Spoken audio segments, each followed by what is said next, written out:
Untrammeled Approaches by Jacques Maritain.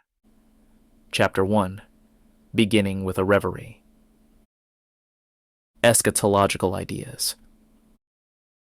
Forward. The kind of essay, or rather poem, which this foreword precedes, is not even a hypothesis that one would wish might someday become an accepted theory. It is a conjectural essay destined to remain conjectural. It is also a question addressed to theology. The question of knowing whether, without any guarantee that such is really the case, it is permitted to a Christian to form for themselves, as purely imaginary possibilities, certain ideas and certain hopes concerning mysteries, about which the scriptural text and revelation give us only a few indications. Consequently, it seems that within well-defined limits, Reverie may give itself a certain scope. The author confesses that they attach some importance to their reveries. They have been a help to them. They believe that they might be of some help to others as well. Hardly anyone preaches today on the last ends of man.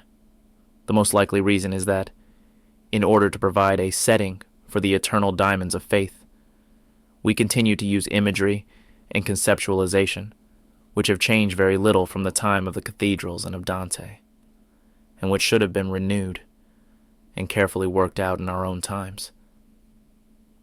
For want of something better, why not have recourse to some unfettered daydreams, which are attentive to the data of faith, but which remain daydreams all the same?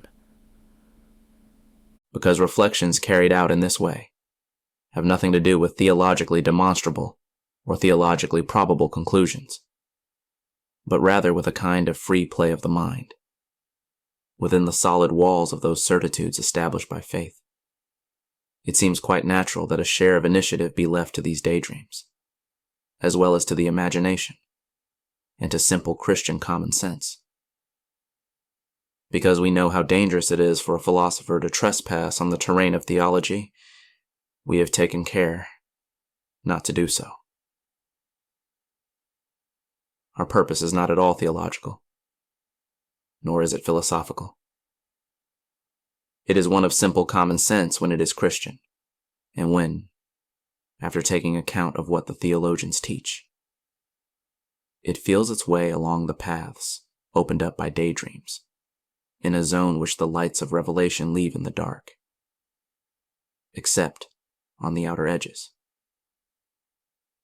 This is also why our essay is not an essay in the ordinary sense of the word, but rather a kind of poem, the poetic form of expression, naturally suited to those things which cannot be attained by ordinary ways of knowing, even though in their own way they bring nourishment to our minds. In addition, we thought it necessary to bring out in the highest possible relief and color all the implications of our thought. At the same time, we should remind ourselves that we must never confuse poetic assertions with doctrinal affirmations. Let us say that in the final analysis, the pages which follow, far from being simple folklore, belong to the same literary genre as that little monastic poem, undoubtedly translated from the Greek, The Virgin's Journey Through Hell, mentioned by Dostoevsky in The Brothers Karamazov, and very popular in Russia before Peter the Great. In looking over these pages once again, after an interval of more than 20 years, I have thought it best to make only a few corrections of detail and to add a few notes. I have had 30 copies made, and I intend to distribute a number of them among a small group of friends in whose advice I have the greatest confidence. Need I add that my reveries, as is the case with everything I write, were conceived and brought to light in a spirit of faithful submission to the judgment of the Church, a judgment to which I adhere in advance, if it should ever happen, that the Church should consider worthy of its attention so modest and completely conjectural an imaginative essay. The North Atlantic, on board the Flandre, October 3rd, 1961. Eschatological ideas. A conjectural essay destined for those who are not unaware of the distinction between nature and grace and the value of analogy. Imagery. For the purposes of symbolic imagery, I will picture the world of the last ends as a star in a dream, gravitating around the sun which one side faces at all times, while the other side remains in continual darkness. The sun never sets, and an unending day shines on that hemisphere, where the predestined live. In a high country of supernatural mountains, there is an abundance, a superabundance of snow, more beautiful and softer than ours, not cold but cool and invigorating, an image of grace, under the delicious warmth of a loving and life-giving sun, which is the Lamb. It is there, in the realm of glory and of vision, that the blessed dwell, and where the heavenly Jerusalem rises in incorruptible splendor. As far as the snows extend, there extend as well the streets, the squares, and the dwellings of the city, whose ramparts will reach their full dimensions when the snows have covered all the valleys and plains of the hemisphere of the predestined. The land drops off into wide valleys. Here there is still snow, but also sorrow in its shimmering waters. Here smoke and flames leap up, which afflict the heart and darken the sky, but rays of the sun and of hope pierce through. These are the valleys of purgatory. As the souls are gradually set free, the depths of the waters of affliction, and the flames too, subside in the valley.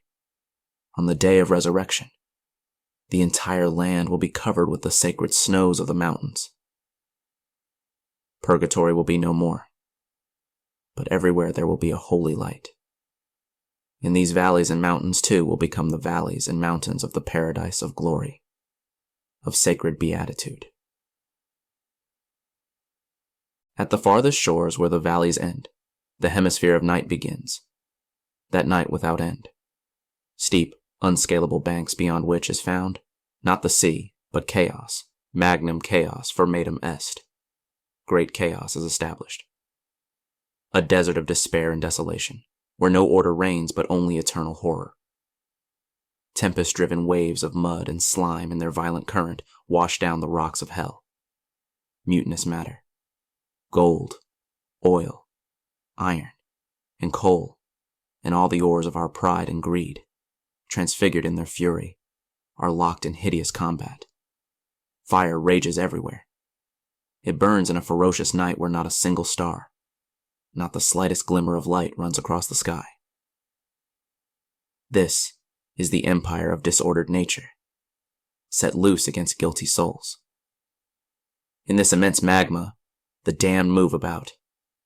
However far it may be from the hemisphere of the blessed, there is a high country that rises above the plains of horror. It also has valleys and mountains, with plants and flowers. The fire cannot touch it. No, there is no snow, but delicate moss and prairies. There is no desolation there, but well-ordered nature. And above this continent, the nocturnal sky is resplendent with the most varied and ravishing constellations. A moon, more beautiful than our own, but which, like ours, does no more than reflect, dispenses its light. This is the land of limbo, the land of natural happiness, where the soul does not see God face to face, and which, because of that, is still a kind of hell compared to glory. Reflections and conjectures. First, the blessed see God through his essence. They love him with all the force of nature and of grace, according to a sovereign necessity which is at the same time a sovereign spontaneity. They now possess what they have always wanted. With regard to all those goods which are not goodness itself, they are free, with a freedom of choice that is supernaturally impeccable. the Lamb enlightens them, and they exult to see in Mary the flawless and almost divine holiness of a little daughter of Israel, who is no more than a simple creature. They exult to see the royal generosity of the mother of the Savior and of all who have been saved. They communicate with the angels in endless revelations. They and the angels tell one another the history of this poor world and of all the fragile deeds immortalized in their holy memories. Of all that has been done, nothing is lost. All is poetry and song. And their bodies, when they rise again by the power of the resurrection of Christ and of his glory, miraculously drawn again from the potency of matter, and finding themselves once again, though transfigured, in their exact singularity, since the intellechy of each one restores to every single body all its distinguishing features. Their glorified bodies will enjoy the privileges of impassibility, subtlety, agility, brightness, which theology enumerates, and which will render space and time completely subject to them. Among themselves and with all nature that has been set free, risen souls will enjoy inexhaustibly marvelous forms of communication. The resurrection of their bodies will be an event of joyous celebration for the separated souls. And when the souls detained in the valleys of purgatory are set free one by one, do you not think that each new deliverance will be another cause of joyous celebration? And so, throughout the course of discontinuous time, there will still be a kind of history in the world of eternity. Second, what are we to think of the sufferings of purgatory? God takes no delight in the suffering of creatures, and suffering as such is not a good, like pleasure. It is only a surplus which is added to an ontological process. It is through the love of charity with which these sufferings are endured, and which renders them in a certain sense voluntary, that the punishments of purgatory cleanse and purify souls. In an effort to get an inkling of how this is so, it might be useful to recall first a few preliminary data. How could there be the slightest macula, stain, in the souls of purgatory? The stain or darkness of sin, which is the absence of grace, was removed from the soul during earthly life at the same time that mortal sin was forgiven, if it did penance and was restored to the state of grace. And as far as venial sin is concerned, it left no stain in the soul here below. Likewise, venial sin itself and any trace of guilt have completely ceased to exist for the souls in purgatory. From the very moment when death separated them from their bodies, they began immediately to rejoice in a fervent charity that wipes out any venial guilt. They are absolutely guiltless. They are holy.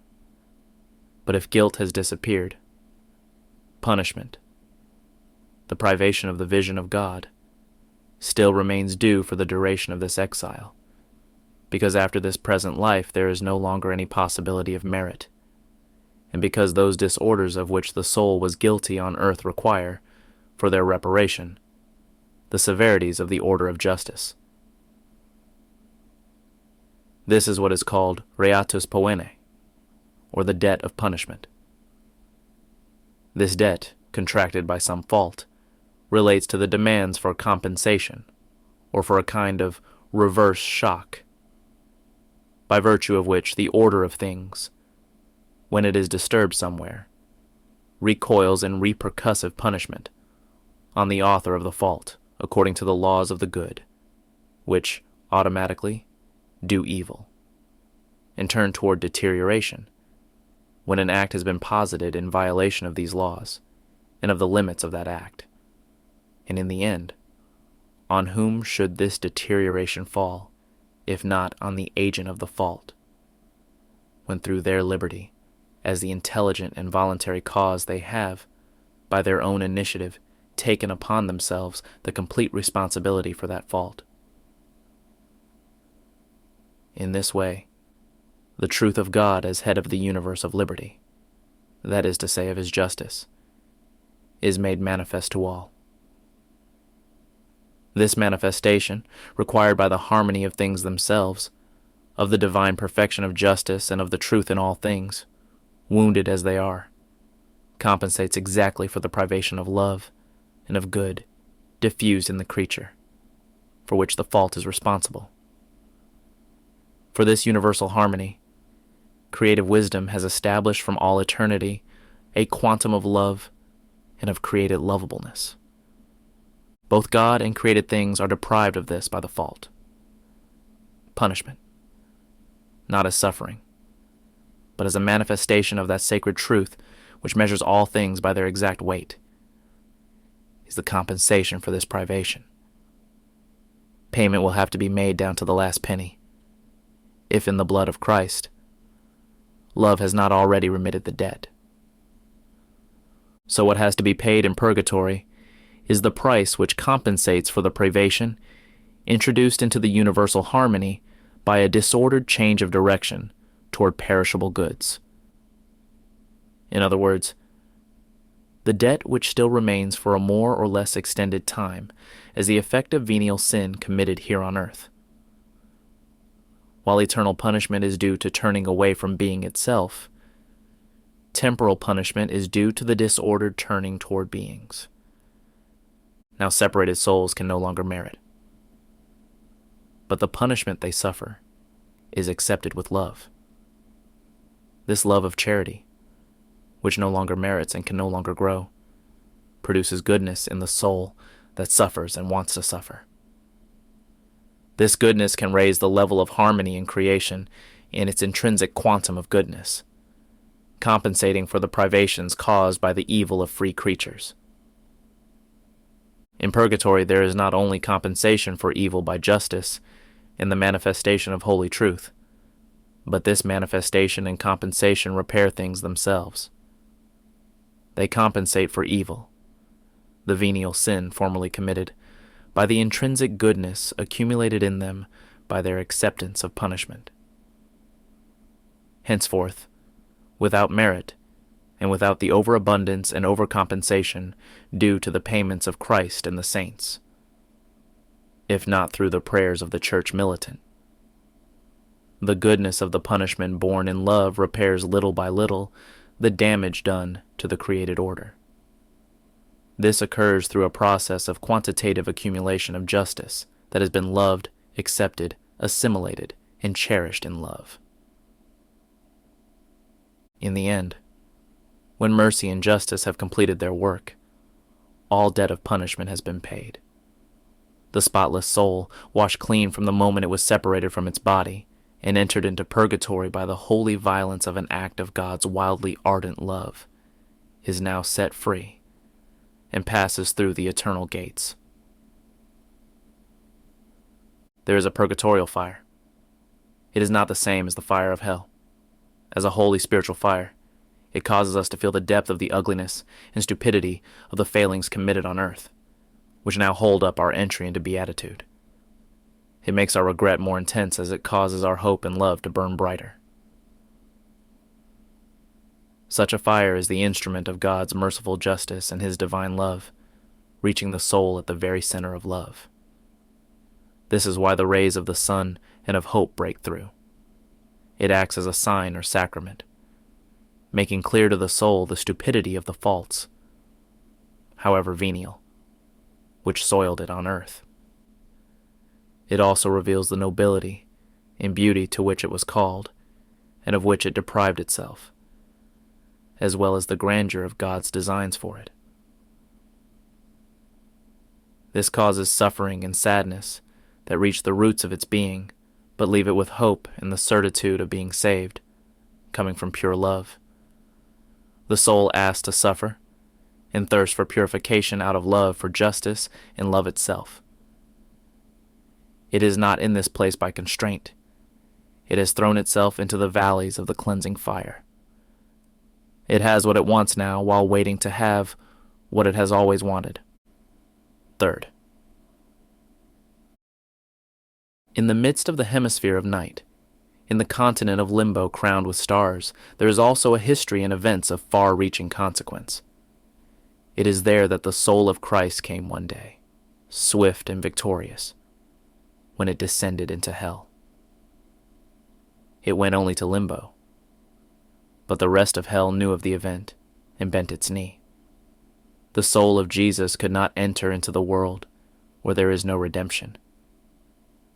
In limbo there were not only the souls of the little children who had died without having received the sacraments of the law of nature, or the old law, but also the souls of those who had died with these sacraments, awaiting the coming of their Redeemer to enter heaven.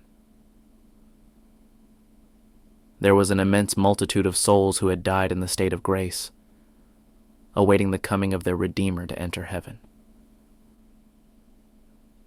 They had been waiting there for centuries, not only 4,000 years, but hundreds of thousands of years.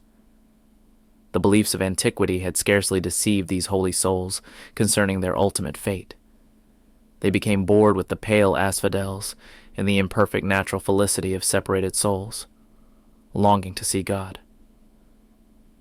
Without bodies or any life of the senses from which to draw ideas, their intelligence, informed by their spiritual substance, knew intuitively of his coming.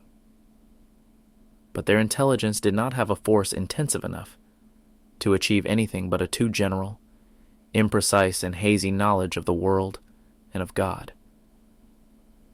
From time to time, angels came to comfort them with their natural light, to accustom them to concepts of sublime intellectuality, and to illumine and console them with their light of grace. Their hearts kept watch in charity. Hope and supernatural faith were alive in them like their love. One day, eternity was shaken. The soul of their Savior came like a May breeze to set them free. He spoke to them, instructed them, and gathered them for their departure. Behind him, as one, they leapt across the abyss on Easter Day, rushing into the blessed vision. They left behind in limbo the souls of those little children who died without the sacraments. They also left behind their faith and hope, but not their charity. They see, possess, and love. They have what they have always longed for. As for the souls of the little children, they were sleeping in limbo. On earth, they had never made a human act of deliberate will. They had not chosen their last end. They were therefore not fixed in a last act of their mortal life. This is why they were sleeping. What is in store for them now? Acts of childish animality? As separated souls, they are no longer children. Acts of freedom? They left their bodies before the age of reason. To take the initiative in the act of deliberating about oneself and determining one's last end, which is an act of the person as such, does not belong to the separated soul.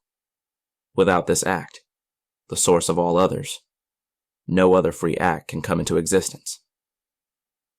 In short, the separated soul is not in the state suited to the divine impulse that might awaken in it.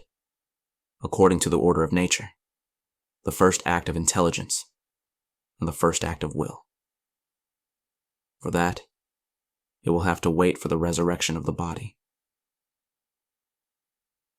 The separated souls of the little children, those who had been washed clean of original sin, and those who had not, were asleep in limbo before the coming of the Lord. Those who had received the sacraments before Christ were set free at his coming, like the souls of the others who were saved. They are awakened, and their first human act is to see God. The souls of the little children who died without the sacraments before Christ continue to sleep in limbo. The actualization of their intelligence by their substance remains virtual and does not pass to the second act. They enjoy perfect repose, perfect sleep, sweet nirvana. They sleep in peace, waiting for their bodies to be restored to them. At that time, they will awaken not to the beatific vision, but to the life of nature and natural happiness. As soon as they are again united with their now incorruptible flesh, risen, not in the virtue of the resurrection of the Savior, but through a kind of repercussion from it, setting in motion the miracle of the natural order called for by the natural incompleteness of the separated soul. Then, these human persons, now and forever fixed in the right direction, will produce their first deliberate act. This act will bear on their last end, constituting God as the end of all their action. They will love God more than themselves, with a natural love that is perfect in its kind, incapable of attaining to community of life with God, but which will nevertheless cherish more than all else the all itself. What can be said of the condition in which they will live? They still carry the blemish of Adam's sin, with which they came into the world, and which has not been effaced in them. The temporal sanctions entailed in this they have fulfilled on earth, by the death they underwent, and by all the sufferings to which they were exposed, and by the wounds of nature which had remained in them. All this is now finished for them. The sole sanction to which they remain subject, and which is in itself the greatest, is to be eternally enclosed in the order of nature alone, but of a nature henceforth preserved from all fault. In short, they find themselves in an absolutely new condition, the state of pure nature raised to its highest degree.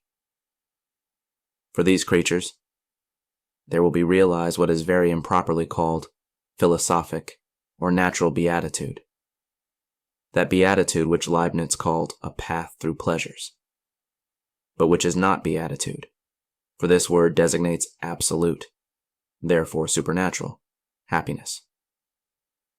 Rather, let us call it natural felicity, happiness in movement, natural knowledge of God, philosophical contemplation which will increase without end, but will never attain the divine essence in itself. The natural love which accompanies it will also increase without end, in its own order. But however great this natural love of God may be, it will never attain to the smallest grain of charity. Is not a single good of grace worth more than all the goods of nature combined? The souls of whom we are speaking, those of the risen in the land of limbo, will remain eternally deprived of these goods of grace, of eternal life. Their felicity is not beatitude. It remains infinitely far from it. They will never know absolute happiness. This is why, while being filled to overflowing with all the goods to which nature is entitled when it is righteous, while enjoying felicity according to nature, they are damned, lost. They inhabit the hemisphere of night, Hades, the higher regions of hell. What is more exciting for a philosopher, and more instructive, than this fact that the state of pure nature, at the best of its own order, is the same as that in which, when the flesh has risen, the souls of the children who have died without baptism will be found? It is doubtless for this reason, and because in this way all the degrees of being will find their fulfillment, that I feel so attached to the notion of limbo. Neither fire nor punishment of the senses, the punishment of damnation, of which they will suffer only a kind of melancholy, will in no way alter their purely natural happiness. Even before the resurrection, the souls of these children do not suffer at all from this melancholy, whether they are asleep in limbo as I imagine they are, or whether they already exercise acts of knowledge. In either case, they experience no affliction whatsoever, because at the summits of the state of pure nature where they find themselves, they possess such happiness that it eclipses the desire, natural in us, to surpass nature. In them, as in the souls of purgatory, there are no unconditioned aspirations of grace. It is not through their fault that they are deprived of the vision of God, and they have God in a certain way, in the way of pure nature, in the mirror of creation. They are not envious, and having everything to which their nature can lay claim, They rejoice in the happiness of the elect, supposing they are aware of the existence of these elect. Although they do not feel its effects, it is a punishment nevertheless with regard to the destination of the human race and the fall of Adam. Felix culpa, happy fault. Nevertheless, for if not they, at least their happier, blessed sisters have profited from the redemption which this fall brought about. They are happy that their sisters are blessed, and they admire and love Jesus with a natural love, just as they love beauty and goodness. The holy angels, who can cross the chaos and who like stars illumine the night of limbo, tell them the stories of paradise. After the end of time, this will be the condition of the highest part of the world, of those who will never see God. Such will be the state of the summits of hell.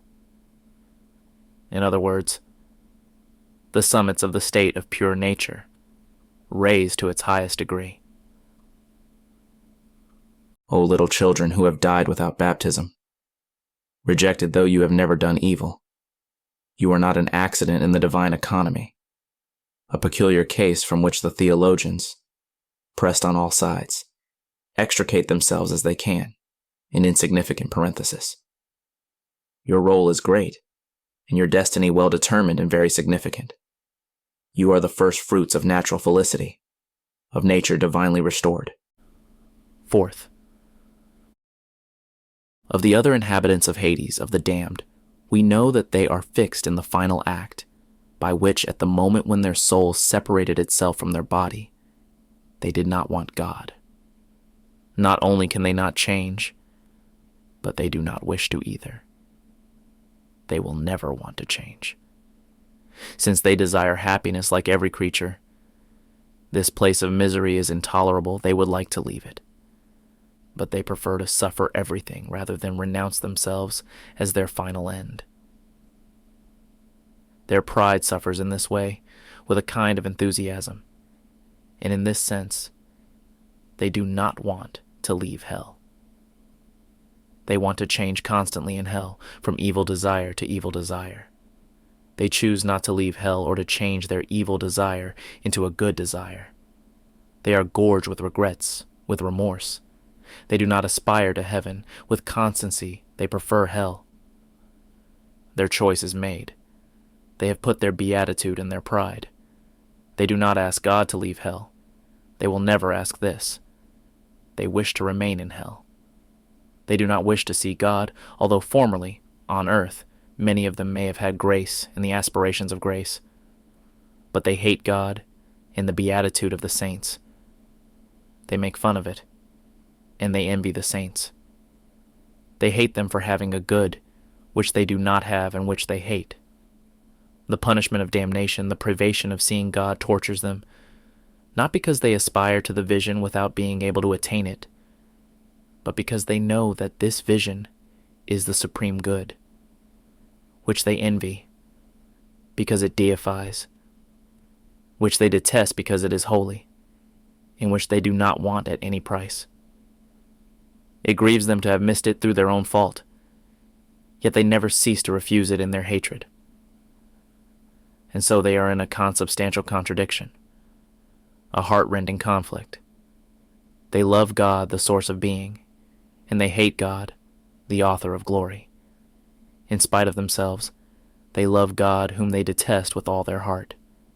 They are disunited, dissociated to their very core, convulsed on themselves.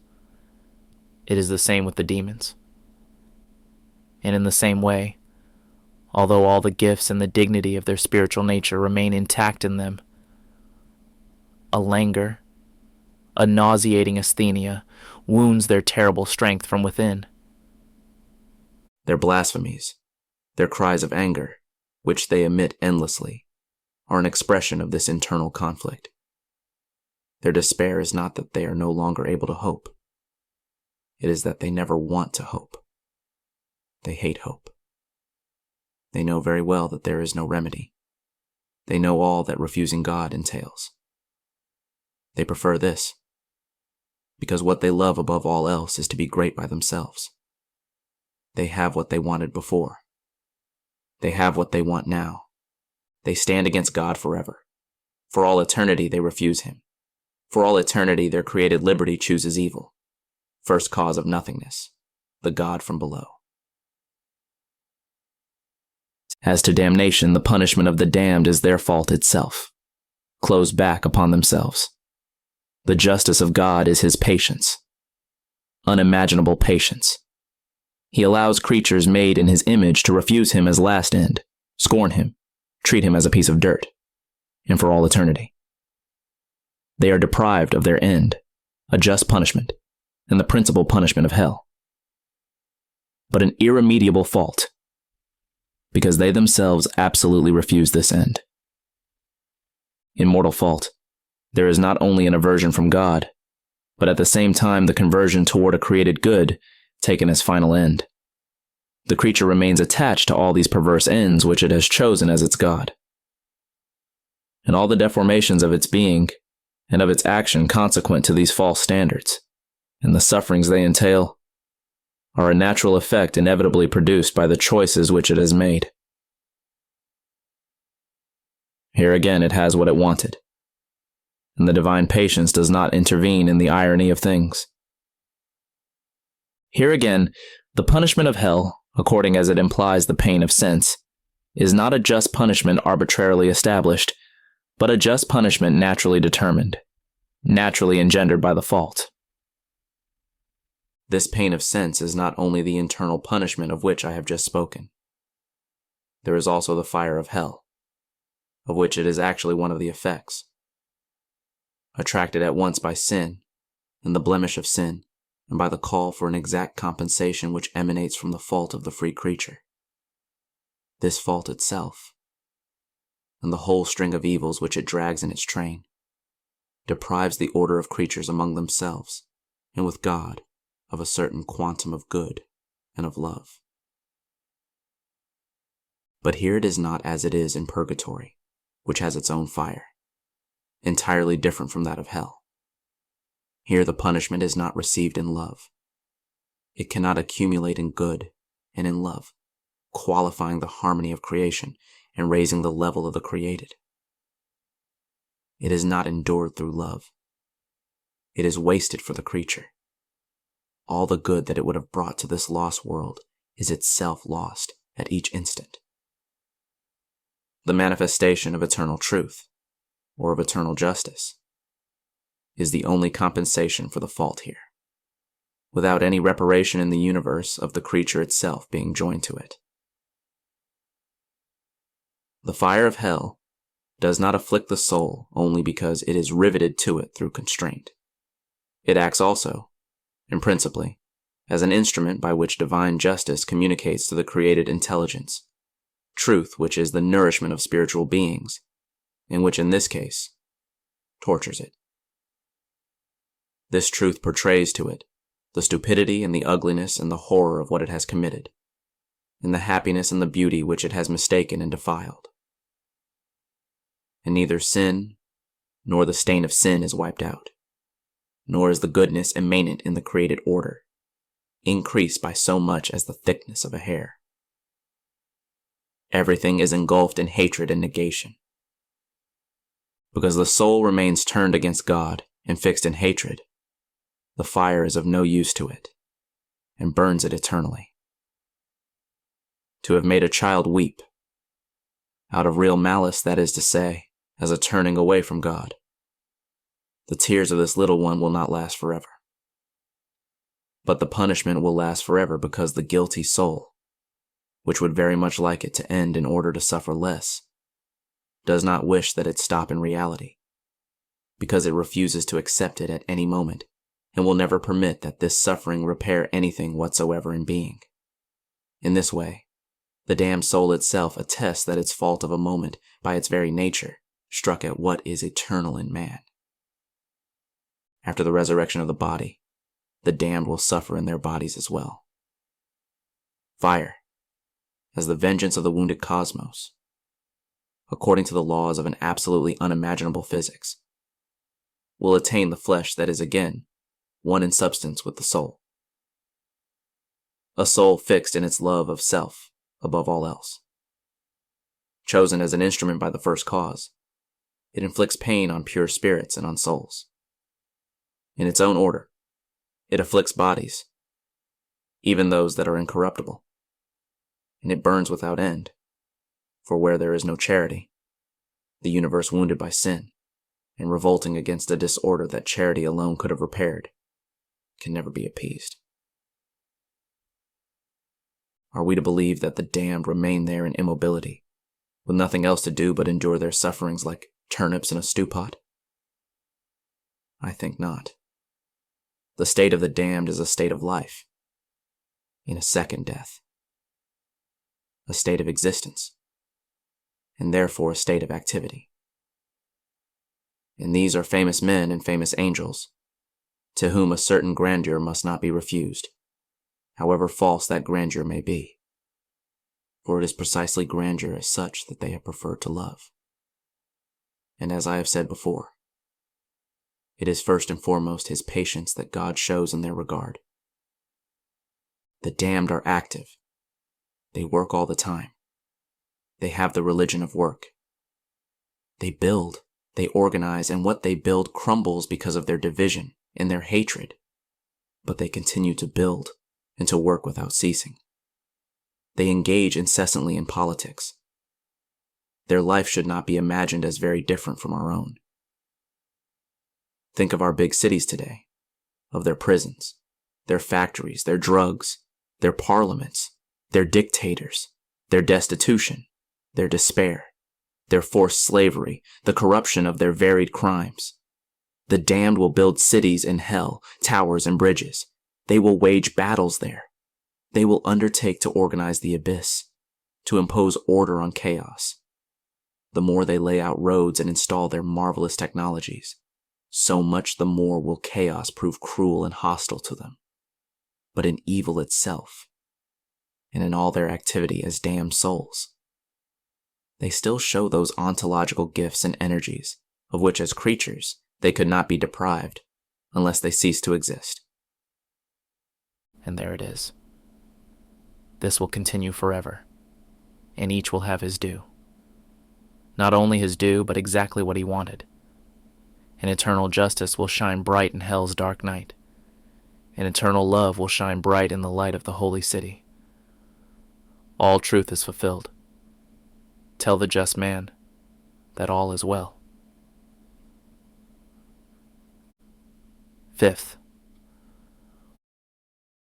All is well, cry the just. But everything could be better. It is well that God is patient to the end, but it is his love which cries out in our mouths. He has given us his love, not his patience. How could our love, this love which he has given us, be content to see God hated endlessly and endlessly blasphemed by beings who have issued from his hands, to see crime endlessly added to crime? And among these damned there are some whom we have loved. There are some whom we still love, as much as St. Paul loved his race, for which he wished to be anathema. No, we shall not cease. We shall continue to pray and to cry out through the blood of the Savior. Ah, without having, we know it very well, the slightest right to have our request granted, yet giving vent freely, gratuitously. What else can we do? To the folly of our love. This cry of love beyond love, this ultimate overflowing of the groundswell of boundless charity, and this excess that will still well up, even after all perfection has been accomplished, all measure adjusted. Is this not the supercompensation by virtue of which love alone will finally have its victory, and the blood of Jesus triumph over the defeat suffered by the redemption?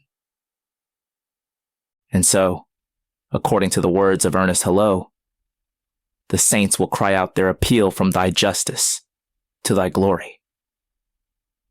And why could their prayer not be granted? Why could not the answer to the excess of their love be the excess of a miracle of goodness and justice itself? God can make a man out of a stone.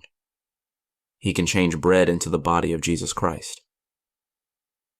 It is no more difficult by a miracle to change the will of a man or an angel, to raise up and rectify in its inmost being a will that is dead and confirmed in evil. It is by virtue of the order of nature that the will of the damned is fixed in evil in an absolute and immutable manner. A miracle, and a miracle alone, can change this. I mean leaving them in Hades and simply transferring them from the abyss to the summits of an eternal hell. Precisely because it is a miracle, it leaves intact, while transcending it, the order of things established according to the eternal laws of natures and the eternal justice of God. To anyone who agrees to go beyond an imagery which has nothing theologically necessary about it, and to understand all the analogical diversities that reality acknowledges in the very bosom of hell and its punishments, it seems that the possibility of such a miracle is conceivable in accord with the revealed formulas in sacred writ concerning the state of the damned. Pierced to its very center, the will, confirmed till then in evil, is turned about miraculously, as toward the true end of all nature, toward God, the author of nature, toward the God it loved and detested at one and the same time.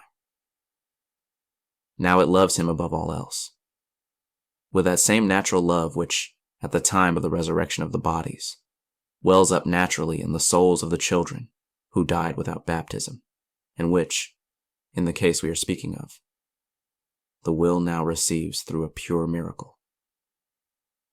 This pardoned, damned soul, still damned but pardoned, leaves the lower regions, leaves the fire, and is transported to limbo. There it will enjoy, although it remains wounded, that natural felicity mentioned above, and which is still a kind of hell compared to glory.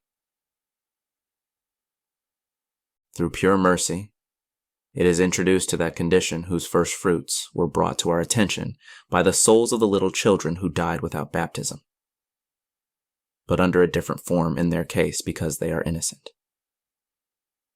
No one leaves hell. No one passes out of its gates. We are concerned here with no more than a transfer within the infernal regions, a passage from the lower places to the higher places of Hades, from the abyss to limbo. And I do not say that this transfer must take place. Who can know this? It depends on the pure divine will.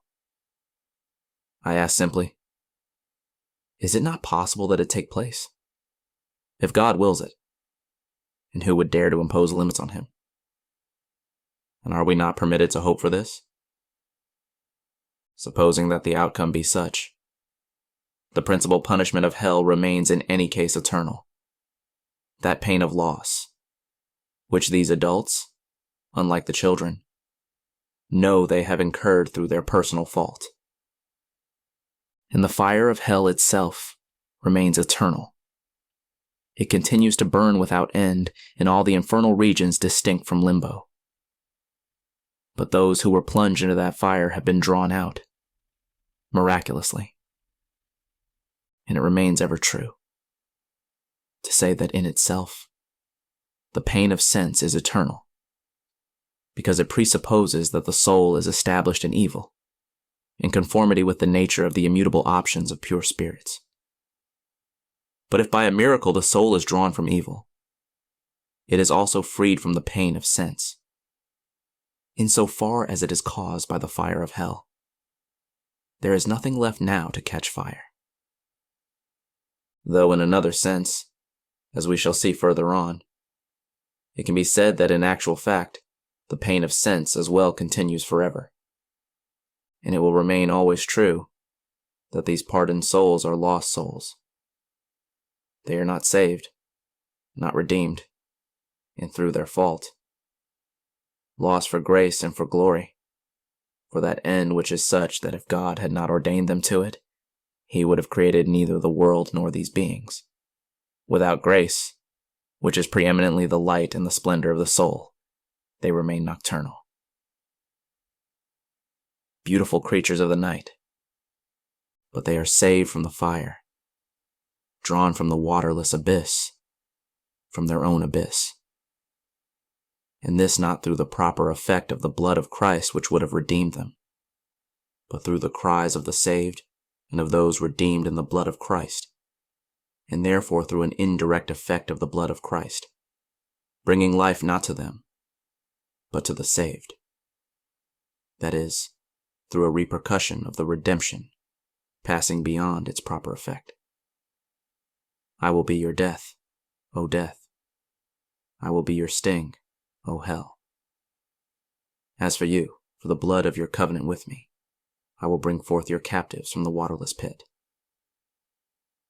And so, through the prayers of the saints, and not only of the saints, but of their head, Jesus in his glory and of his mother, a damned soul is drawn from the fire, but not from hell.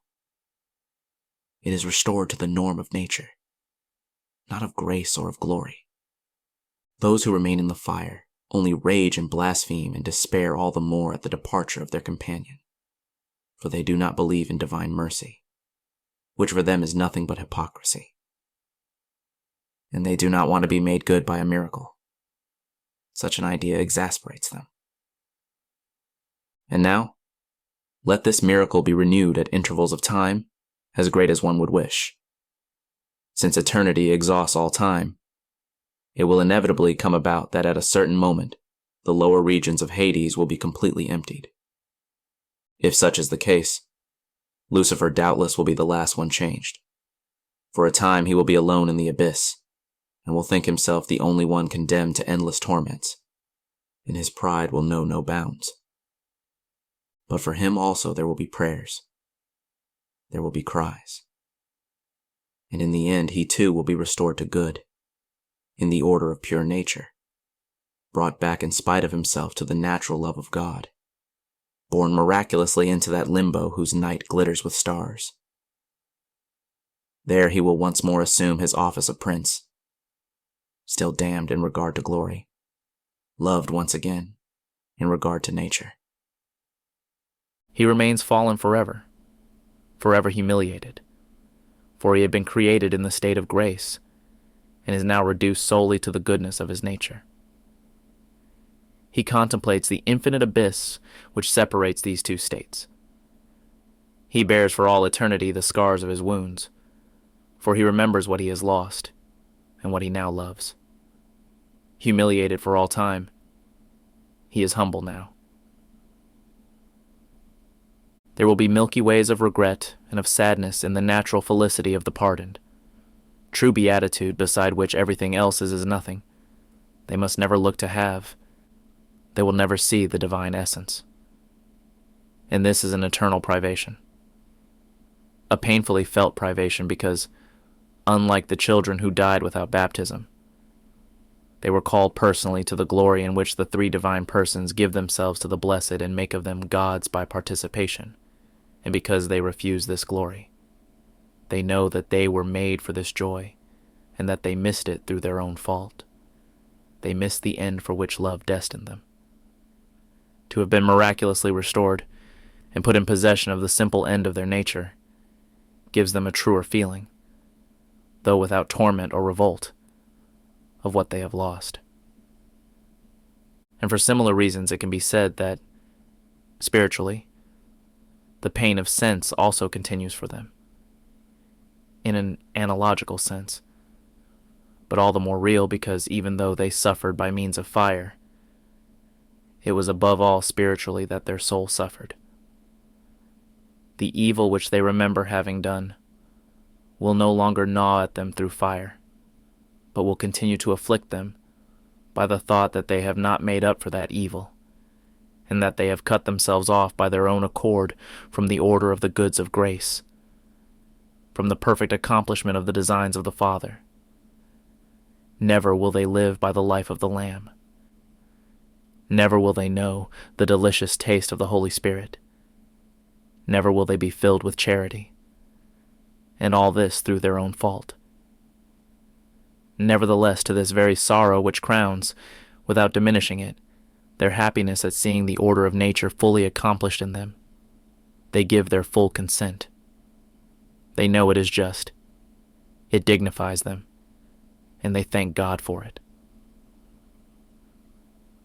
Natural felicity, or the final state of children who died without baptism, will be the same as if they had been created in pure nature, raised to its highest level. No sadness or sorrow will be joined to it. However, even in this final state, their nature will be subject to a certain melancholy, the shadow caused by the privation of all they would have a right to by the general call of the human species to the life of grace, if Adam had not sinned. Ontologically speaking, it is a kind of punishment, a kind of condemnation, but unlike that of the pardoned, because the little children experience no pain or sorrow. Natural felicity, or the final state of the pardoned, is substantially the same.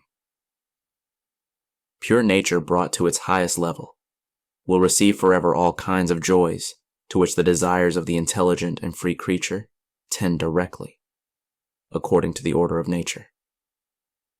But in them, nature remains wounded. The risen Redeemer keeps his wounds for divine glory. The pardoned of Hades keep the scars of their wounds for divine justice. But now they love this justice, according to the wisdom of right reason. Exulting in their pardon and giving thanks for this supreme miracle of love, they know themselves unworthy of beatitude. Too happy at having been restored to natural felicity, they exclude themselves voluntarily from that divine vision to which they aspire, with an inefficacious natural desire, but of which their rational will wants them to remain deprived. There will always be an unbridgeable chasm between paradise and hell, between eternal day and eternal night. On one side are glory and formal participation in the life of the Trinity, in the very joy of the divine essence. The creature is deified. On the other side, the creature is left in his natural condition as a creature, issued from God and not brought back into him by participation in the uncreated. The creature without grace or glory, nature restored to itself and to its own good. After what an adventure! Restored to itself and to the good, proper to its nature in its final state, in its eschatological moment, after having, while in Vaya, been botched by evil, for a greater good, for that good of the elect for which hell is the ransom, and while still keeping in its final state those wounds which it had inflicted on itself along the way.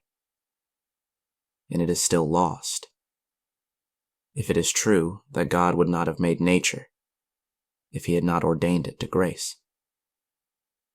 The fire which like an ocean surrounds the continent of limbo, and the memory of the lower regions of hell, of the tortures suffered there, and of the obstinacy and evil, and of the rage and the blasphemy in which the damned were immersed before their pardon. All these things bear witness, for all time, to the catastrophe from which the blood of the Redeemer has drawn all men, the elect for the beatitude of glory, the damned who have been pardoned for the blemished felicity of nature, which they owe to the prayer of Christ and his blessed members. When all the inhabitants of Hades have been reunited in limbo, when all the damned have been pardoned, still damned but pardoned, a hymn of gratitude will rise toward the church triumphant, toward God and toward Jesus, and toward all the elect for their great cry of love. It will be the song of nature, a poor beautiful nature, remaining only nature but restored, the Hosanna of vanquished hell. And from the Jerusalem of glory, what a hymn, what a cry of eternal joy, what an amen of jubilation, as unrestrained as, more unrestrained, more overflowing than, had been the cry of supplicating love. Then Christ and the church will be definitively and super-definitively triumphant. Then love will have definitively and super-definitively conquered all. And when God looks down at Hades, he will rejoice in limbo, and in the eternal manifestation of his justice, and in the felicity of those creatures, both damned and pardoned at one and the same time, who had wanted nothing to do with him, and for whom the cry of his elect had wrested from him a last and after last miracle, a miracle after everything had come to an end, a miracle of goodness and justice itself, one which does not abolish but confirms and consummates the order of justice. And he rejoices in the lower regions of hell and in the fire burning there eternally, because they have been emptied of every rational creature. And he smiles in seeing how the work of the damned had organized this chaos, and what beautiful techniques they had made use of in their constructions of hatred, attesting thereby that even in the wicked creature, confirmed in evil, there was still present, inasmuch as there was being, a vestige of himself, in something to render homage to his goodness. Postscript. Something that could easily lead the human mind astray and tempt it with metempsychosis is the idea that the eternal fate of men could be sealed up at the end of lives that have been in so many cases complete failures, so full of accidents, of absurd misfortunes, of impediments of misery, so overburdened with animal darkness, scarcely human in the true sense or worthy of the spirit. After this brief boot camp for born losers, suddenly, an eternity of happiness or of misery. Can this be serious? Would there not be necessary at least a few good chances before this final sentence to lead an existence less dangerous spiritually, to bring to a somewhat successful conclusion, a life of a creature endowed with reason? The trouble is that if one begins with metempsychosis, there is no way out of it. The horror of the wheel of reincarnations is another scandal. There is no solution to the problem if one pictures the just judge infinitely magnifying our bookkeeper type of justice. If one does not imagine that God has disposed things precisely in such a way that in this pell-mell jumble lie hidden the secrets and the incomprehensible marvels of his super, overflowing mercy. And from this very moment, for through the blood of Christ the most wasted life, the most loused up of all, can take on some value, in some way become productive, be fruitful as is possible for neither angels nor separated souls, and for all eternity.